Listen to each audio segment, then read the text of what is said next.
Sah, Presiden Prabowo Subianto menginstruksikan Menteri SDM Bahlil Lahadalia untuk mengaktifkan kembali pengecer liquid petroleum gas atau LPG 3 kg.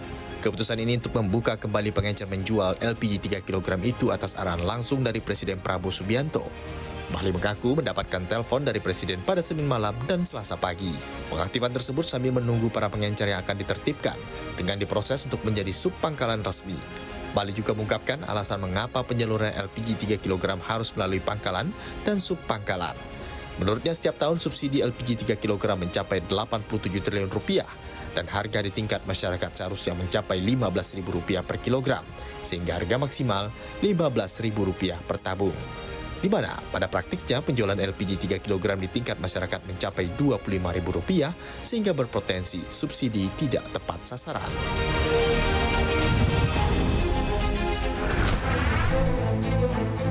Rancangan Undang-Undang BUMN resmi disahkan dalam rapat paripurna pada 4 Februari 2025. Hal ini sekaligus menjadi langkah awal untuk meluluskan pembentukan Danantara. Dalam belet ini pun termuat rencana transformasi BUMN yang ditempuh melalui pembentukan BPI Danantara, yang diharapkan Menteri BUMN Erick Thohir dapat mempercepat terwujudnya visi bersama Indonesia Maju menuju Indonesia Emas. Menteri BUMN akan menjabat sebagai Ketua Dewan Pengawas Badan Pengelola Investasi Danantara, mengacu pada bunyi pasal 3M. Dewan Pengawas terdiri dari atas Menteri BUMN sebagai Ketua merangkap anggota, perwakilan dari Kementerian Keuangan sebagai anggota, pejabat negara atau pihak lain yang ditunjuk oleh Presiden sebagai anggota. Menteri SDM Bahlil Lahadalia menegaskan bahwa program pensiun dini pembangkit listrik tenaga uap batubara tidak dibatalkan, namun mandat karena kendala biaya. Pemerintah berkomitmen untuk beralih ke energi hijau dengan memulai pensiun dini PLTU Cirebon serta pembangkit batubara lainnya. Hingga saat ini, pensiun dini PLTU Cirebon belum dilaksanakan karena masalah biaya yang dikhawatirkan akan membebani keuangan rakyat. Bahlil menyatakan perlu investor yang mendukung pendanaan pensiun dini agar tidak membebani APBN. Wacana pensiun dini ini berawal dari pernyataan utusan khusus Presiden Bidang Iklim dan Energi Hasim Joyo Hadikusumo yang menegaskan pemerintah tidak akan menutup semua PLTU tahun ini. Pemerintah menyasarkan untuk mewujudkan pembangkit hijau yang berimbang setelah tahun 2040.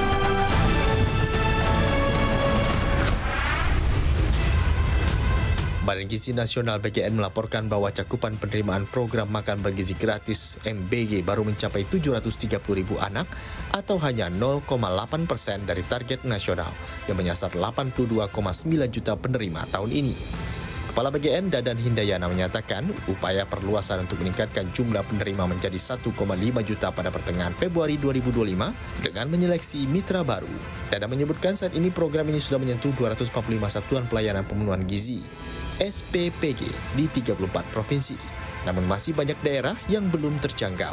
Dia menekankan peluang perolehan manfaat masih besar dengan 98,5% masyarakat masih memiliki potensi untuk menjadi penerima manfaat. BGN juga menetapkan Papua dan Papua Tengah sebagai daerah prioritas penyaluran program MBG, mengingat hasil keterlaksanaan program yang masih belum menyentuh wilayah terpencil tersebut.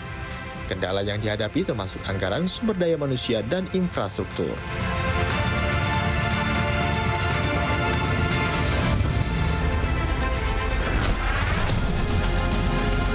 Presiden Amerika Serikat Donald Trump menunda perang dagangnya dengan Kanada dan Meksiko setelah pembicaraan yang dilakukan Trump dengan para pemimpin kedua negara tersebut pada Senin 3 Februari waktu setempat.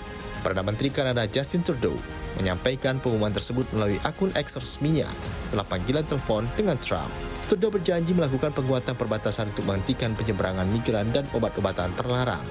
Menurut Trudeau, tarif yang diusulkan akan dihentikan sementara setidaknya selama 30 hari selama kedua negara bekerja sama menangani berbagai permasalahan tersebut. Sementara itu, penundaan tarif terhadap Meksiko juga diumumkan oleh Presiden Meksiko Claudia Sheinbaum. Hal ini juga telah dikonfirmasi oleh Trump saat ditemui Taipan media Rupert Murdoch di Gedung Putih. Trump mengatakan telah melakukan pembicaraan yang sangat bersahabat dengan Sheinbaum dan setuju untuk segera menghentikan tarif 25% terhadap negara tersebut.